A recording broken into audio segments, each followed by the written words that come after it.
प्यारे दोस्तों, ज्ञान गांव चैनल पर आप सभी का स्वागत है।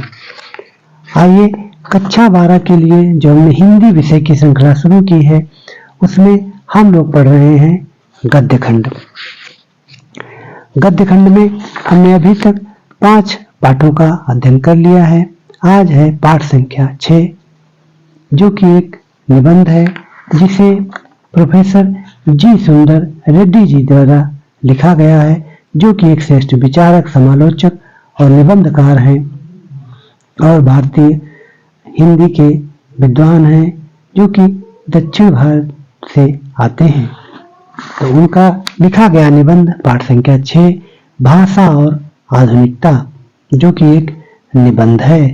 तो सुनते हैं रेड्डी जी का निबंध प्रेम के स्वर में भाषा और आधुनिकता।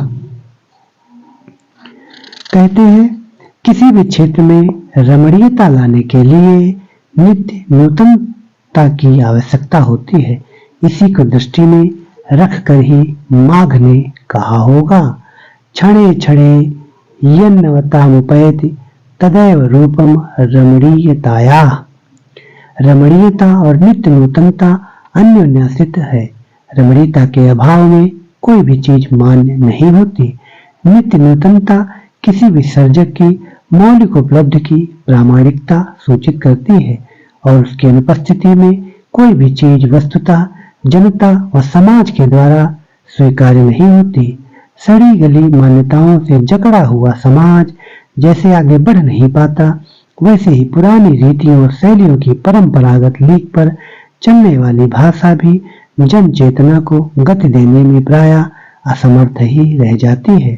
भाषा समूची युग चेतना की अभिव्यक्ति का एक सशक्त माध्यम है और ऐसी सशक्तता तभी वह अर्जित कर सकती है जब वह अपने युगानुकूल सही मुहावरों को ग्रहण कर सके। भाषा सामाजिक भाव प्रगटीकरण की सुबोधता के लिए ही उद्दिष्ट है। उसके अतिरिक्त उसकी जरूरत ही सोची नहीं जाती। इस उपयोगिता की सार्थकता समसामयिक सामाजिक चेतना में द्रष्टव्य अनेक प्रकारों की संश्लिष्टताओं की दुरूहता का परिहार करने में ही निहित है। कभी कभी अन्य संस्कृतियों के प्रभाव से और अन्य जातियों के संसर्ग से भाषा में गए शब्दों का प्रवेश होता है और इन शब्दों के सही पर्यायवाची शब्द अपनी भाषा में न प्राप्त हो तो उन्हें वैसी ही अपनी भाषा में स्वीकार करने में किसी भी भाषा भाषी को आपत्ति नहीं होनी चाहिए। यही भाषा की आधुनिकता होती है। भाषा की सजीवता इस नवीनता को पूर्णतः आत्मसात करने पर ही निर्भर करती है। भाषा म्यूजियम की वस्तु नहीं है, उसकी स्वतः सिद्धि एक सहज गति है जो सदैव नित्य नूतनता को ग्रहण कर चलने वाली है। भाषा स्वयं संस्कृति का एक अटूट अंग है। संस्कृति परंपरा से निःसृत होने पर भी परिवर्तनशील और गतिशील है। उसकी गति विज्ञान की प्रगति के साथ जोड़ी जाती है। वैज्ञानिक आविष्कारों के प्रभाव के कारण उद्भूत नई सांस्कृतिक हलचलों की शाब्दिक रूप देने के लिए भाषा के परंपरागत प्रयोग पर्याप्त नहीं है। इसके लिए नए प्रयोगों की, नई भाव योजनाओं को व्यक्त करने के लिए नए नए शब्दों के खोज की महती आवश्यकता है। अब प्रश्न यह है कि भाषा में परिवर्तन कैसे संभव है, यत्न साध्य अथवा सहज सिद्ध। यत्न साध्य से हमारा तात्पर्य यह है कि भाषा को युगानुकूल बनाने के पीछे किसी व्यक्ति विशेष अथवा व्यक्ति समूह का प्रयत्न होना ही चाहिए। सहज सिद्ध से आशय इतना ही है कि भाषा की यह गति स्वाभाविक होने के कारण यह किसी प्रयत्न विशेष की अपेक्षा नहीं रखती है। यदि उपलब्ध भाषा वैज्ञानिक आधारों का पर्याप्त अनुशीलन करे तो पहली बात ही सत्य सिद्ध होगी। 18वीं सदी में अंग्रेजी भाषा ने और 20वीं सदी में जापानी भाषा ने इस नवीनीकरण की पद्धति को अपनी कोशिशों से संपन्न बनाया। हर भाषा की अपनी खास प्रवृत्ति होती है। शब्द निर्माण तथा अर्थ ग्रहण की दिशा में उसका अपना अलग अलग रुख होता है।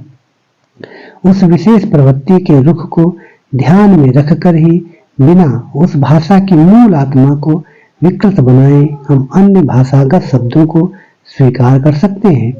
चंद रूपगत परिवर्तनों के साथ यह काम एशिया और अफ्रीका वैज्ञानिक जैसे साहित्य सृजन की दिशा में पिछड़े हुए देशों में और भी सत्वर होना चाहिए और इसकी अत्यंत आवश्यकता है।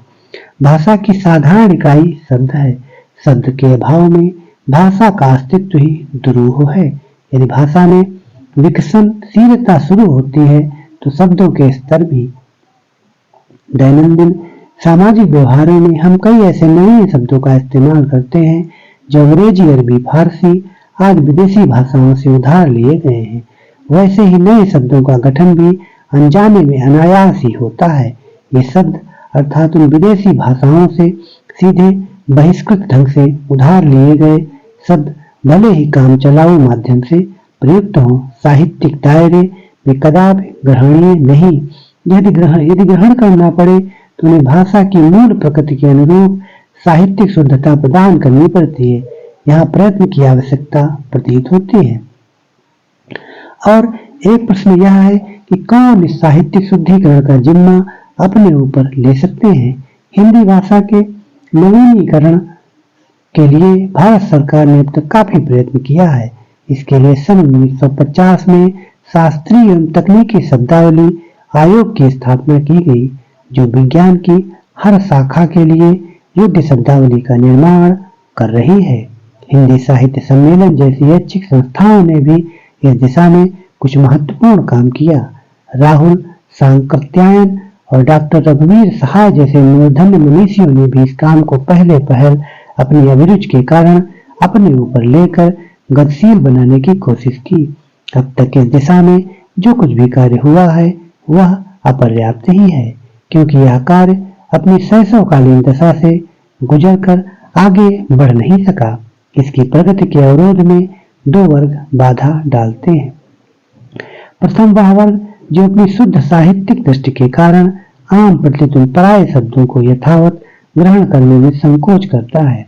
दूसरा वह वर्ग जो अपने विषय के पारंगत होने पर भी साहित्यिक व भाषा वैज्ञानिक पृष्ठभूमि के अभाव में उन प्रयुक्त विदेशी शब्दों को मनमाने ढंग से विकृत कर अपनी मातृभाषा में थोपना चाहता है।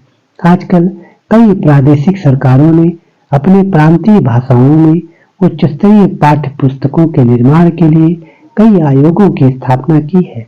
हम आशा करते हैं कि वे आयोग उपर्युक्त उन बाधित तत्वों से हटकर अपना काम सुचारू बना सकेंगे।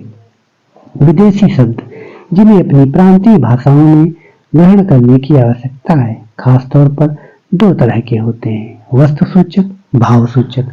विज्ञान की प्रगति के कारण नई चीजों का निरंतर आविष्कार होता रहता है। जब कभी नया आविष्कार होता है उसे एक नई संज्ञा दी जाती है।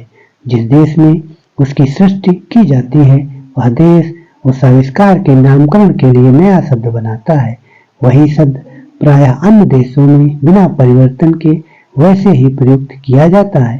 यदि हर देश उस चीज के लिए अपना अपना अलग नाम देता रहेगा तो उस चीज को समझने में ही दिक्कत होगी।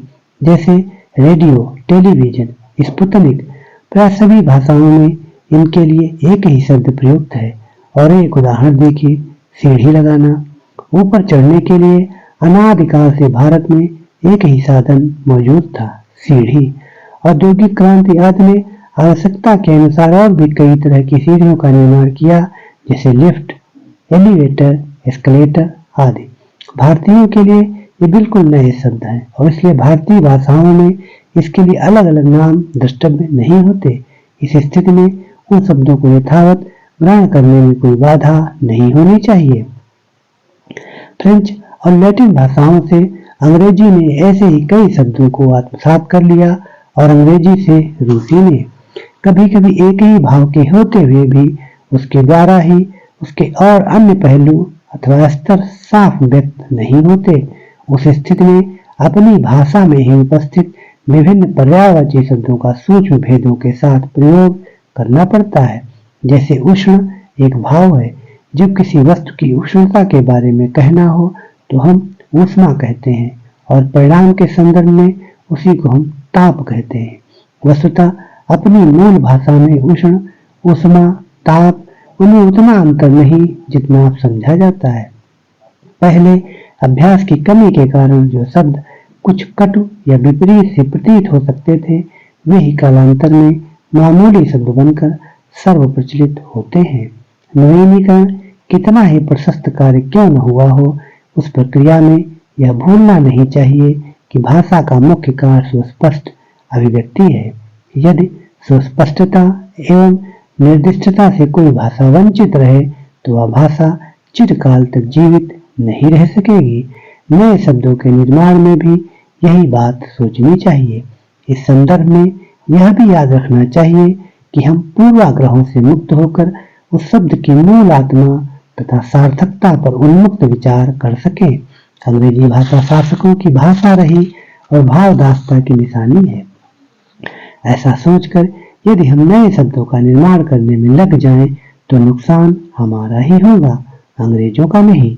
उर्दू में प्रयुक्त अरबी और फारसी के शब्दों को जो इस्लाम धर्म को ज्ञापित करने वाले हैं, हिंदी वाले त्यागना आरंभ करें तो हिंदी भाषा सहज भाषा न रहकर एकदम बनावटी बनेगी।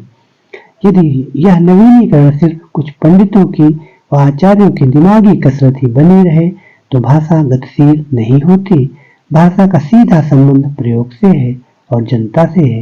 यदि नए शब्द अपने उद्गम स्थान में ही अड़े रहे और कहीं भी उनका प्रयोग किया नहीं जाए तो उसके पीछे से उद्देश्य पर ही कुठाराघात होगा। इसके लिए यूरोपीय देशों में प्रेषण के कई माध्यम हैं, श्रव्य दृश्य विधान, वैज्ञानिक कथा साहित्य आदि। हमारी भारतीय भाषाओं में वैज्ञानिक कथा साहित्य आदि हमारी भारतीय भाषाओं में वैज्ञानिक कथा साहित्य प्रायः नहीं के बराबर है। किसी भी नए विधान की सफलता अंततः जनता की सम्मति व असम्मति के आधार पर ही निर्भर करती है और जनता में इस चेतना को जागरूक करने का उत्तरदायित्व शिक्षित समुदाय एवं सरकार का होना चाहिए। भाषा में आधुनिकता लाने के लिए व्यवहारिक भाषा के स्वरूप का मानवीकरण करने के साथ साथ लिपि संबंधी सुधार भी आवश्यक है। भाषा के प्रयोग और उपयोग के साथ इन समस्याओं का समाधान जुड़ा हुआ है। संक्षेप में नए शब्द, नए मुहावरे एवं नई रीतियों के प्रयोगों से युक्त भाषा की व्यवहारिकता प्रदान करना ही भाषा में आधुनिकता लाना है। दूसरे शब्दों में केवल आधुनिक युगीन विचारधाराओं के अनुरूप नए शब्दों के गढ़ने मात्र से ही भाषा का विकास नहीं होता, वरन नए पारिभाषिक शब्दों को एक नूतन शैली प्रणालियों को व्यवहार में लाना ही भाषा की आधुनिकता प्रदान करना है, क्योंकि व्यवहारिकता ही भाषा का प्राण तत्व है। नए शब्द और नए प्रयोगों का पाठ्य पुस्तकों से लेकर साहित्यिक पुस्तकों तक एवं शिक्षित व्यक्तियों से लेकर अशिक्षित व्यक्तियों तक के सभी कार्यकलापों में प्रयुक्त होना आवश्यक है। इस तरह हम अपनी भाषा को अपने जीवन की सभी आवश्यकताओं के लिए जब प्रयुक्त कर सकेंगे तब भाषा में अपने आप आधुनिकता आ जाएगी। तो दोस्तों, यह था निबंध भाषा और आधुनिकता। आपको ये निबंध, इसका वाचन कैसा लगा, आपकी प्रतिक्रिया का हमें इंतजार रहेगा। चैनल को लाइक, सब्सक्राइब करिए, प्यार दीजिए, कमेंट करिए और जुड़े रहिए हमारे साथ। मिलेंगे अगले वीडियो में एक नए विषय के साथ। तब तक के लिए धन्यवाद।